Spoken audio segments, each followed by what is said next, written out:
Thank you. Good morning, Mr. Chairman, and to all the members of the committee. I am Harriet Meyer, President of the Ounce of Prevention Fund and co-chair of the Illinois Early Learning Council. Let me begin by thanking you for your historic investments in early childhood that you've made recently, and for the opportunity to speak with you today. This funding will truly help states both improve their economies now while investing in the future of at-risk young children. Know that this is no longer a cliche. Investment and intervention during the earliest years does indeed change education and life outcomes for these children. The Ounce of Prevention was founded 25 years ago by a businessman and philanthropist, Irving Harris. Irving was far ahead of his time, talking about brain development, the importance of early childhood, and its later impact on educational outcomes. And he shared this understanding with everyone, businessmen and legislators, including a state senator from Illinois who would eventually become the President of the United States. Research tells us that the achievement gap is measurable and apparent by 18 months.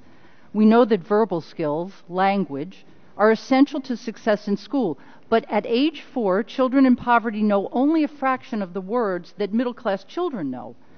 And we know that the differences between these two groups remain unchanged. They are unchanged at age 5, age 12, and beyond.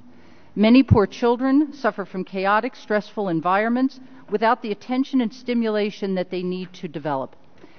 At 18 months, a child in a low-income family hears about 3 million words a year, while a child in a higher-income family hears 11 million words. That difference translates to a gap of over 30 million words by age 4. And it's not just the quantity of the words that matters, but the quality of the language and the interactions behind each word that define a child's ability to communicate when he or she enters school. Think about what it is you hear when you're at a grocery store, as you watch a mother navigate the aisle with her toddler. It's a full-blown discussion about the quality of the cereal, whether the Cheerios are healthy or what it is they should eat, or whether or not the child should be touching the cereal boxes. Middle-class parents narrate their day. We need to make sure that all parents are able to do the same. This means that we need to bridge the opportunity gap well before a child ever enters preschool if we are serious about ever improving high school graduation rates.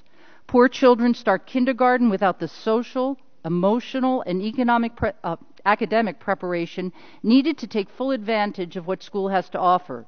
They are forced into a cruel game of catch-up that few will ever win. So what are we doing in Illinois about this? Based on a blueprint created by the Illinois Early Learning Council, legislators enacted Preschool for All. Our guiding principles were to make quality, voluntary preschool progressively available to all 3- and 4-year-olds with a priority for those most at risk of school failure first. However, like the federal Head Start program and early Head Start program, we insisted from the beginning on expanding birth to 3 programs for at-risk infants and toddlers at the same time as we grew preschool programming. Preschool for All is unique in this country because it builds on existing programs in our state, not developing a new one. These programs range from nonprofit and for-profit child care centers and homes to school and community-based pre-K, to Head Start and early Head Start centers, to home visitation programs, with always an overriding focus on setting high standards of quality and helping programs to meet them. Our standards require BA-level certified early childhood teachers and ongoing professional development. Small group sizes and high teacher-to-child ratios ensure that teachers can attend to the individual needs of children. Curricula aligned with the Illinois Early Learning Standards are required to help children enter kindergarten well prepared. Teams of monitors and on-site consultants ensure that program standards are met, and staff regularly communicate with parents about each child's progress and documents families' involvement in a wide range of parent education activities. In Illinois, close to 100,000 preschoolers and 16,000 vulnerable infants and toddlers are currently benefiting from these standards in this program. And we sustain these programs through deep investments in things which we know achieve quality.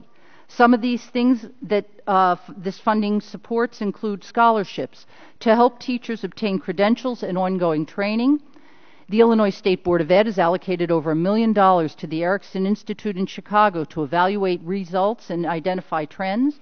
And Preschool for All pays for certified teachers in all of our infant-toddler classrooms.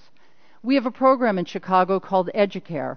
It is funded by our state program and the funding streams, and it is a state-of-the-art, full-day, full-year school serving 150 at-risk children from birth to 5, and we have seen significant improvements in vocabulary, early literacy, and school readiness. By comparison, most of the nation's low-income, at-risk children begin school well below average on readiness measures. But all of this costs more in the short term. But quality of service is what it takes to get long-term results. It is the only way we will ever get our poorest children scoring at the national average. We know how hard it is to catch children up if we rely on remediation after they enter our formal school system. Most importantly, though, we will know, if we succeed, that we will have achieved success when children enter school with a love of learning, parents advocating on their behalf, and the skills that they will need to succeed in life. Thank you.